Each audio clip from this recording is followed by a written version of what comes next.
So I just got out of the theater from seeing Evil Dead Burn alone, and I need to go home and watch cartoons or something because that was insane. Yeah, don't ask about where I'm recording this. I don't feel right recording without anything nerdy in the background, so...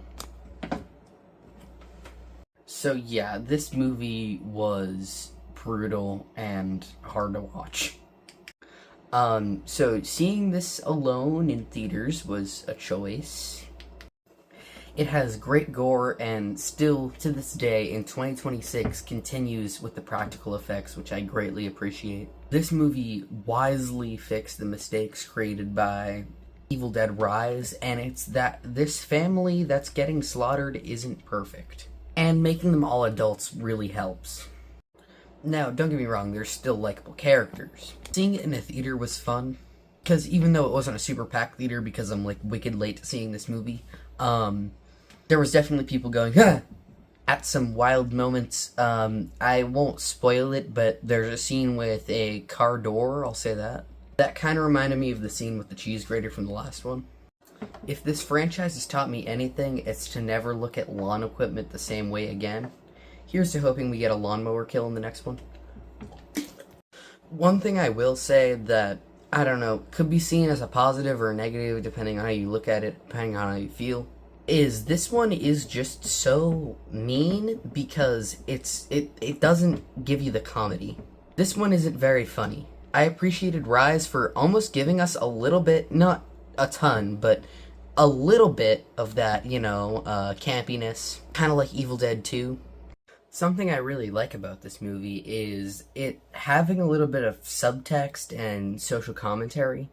And that is something I like about the newest 3 movies. The first 3 movies didn't really tackle that social commentary or anything because it was more straightforward and simple, it's a comedic, fun, violent, demonic adventure. But with Evil Dead 2013 by Fede Alvarez being about, drug addiction, I thought that was really cool.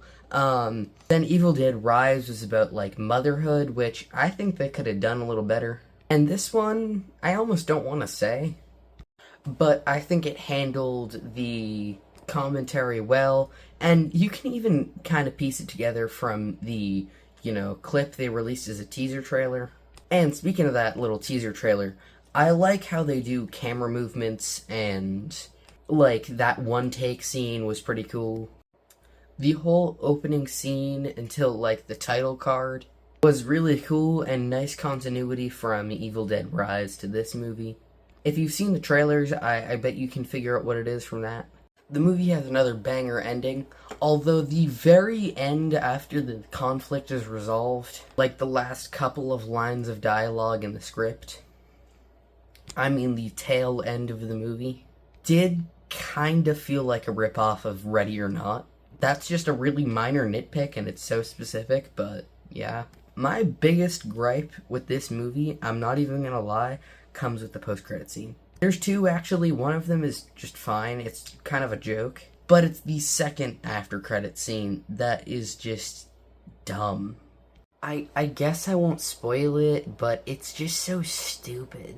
It relates to Rise heavily, and it's like a Marvel movie tease, essentially, because it makes no sense with what happened in the last movie. And it really breaks the rules of anything we've seen in a previous Evil Dead movie. It really doesn't make any sense, and I don't know where they're gonna go with that.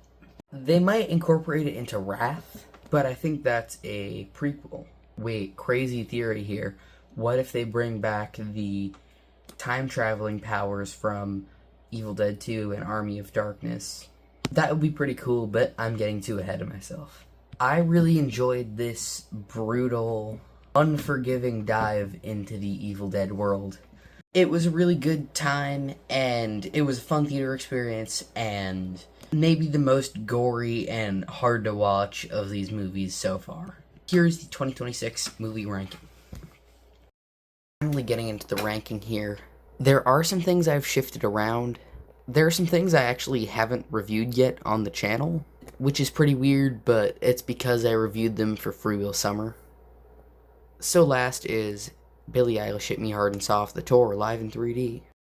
And Primate, Mercy, Mike and Nick and Alice, Lee Cronin's The Mummy, The Bride, Scream 7, Ready or Not 2, Masters of the Universe, The Mandalorian and Grogu.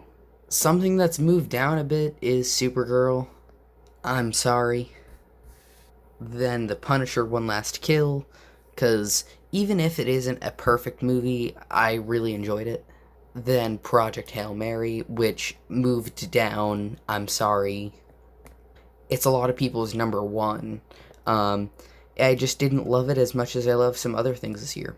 Hoppers, a newcomer to the list, Evil Dead Burn, then Backrooms, They Will Kill You, Toy Story 5, How to Make a Killing, Send Help, Disclosure Day, and Obsession. I'm pretty tired. That's it for my review of Evil Dead Burn. Good night. Oh, and one thing I forgot. There was one part with a dog that I really didn't like, and if you're sensitive to animals getting hurt, I'll maybe skip this one. It's not a major plot point, though.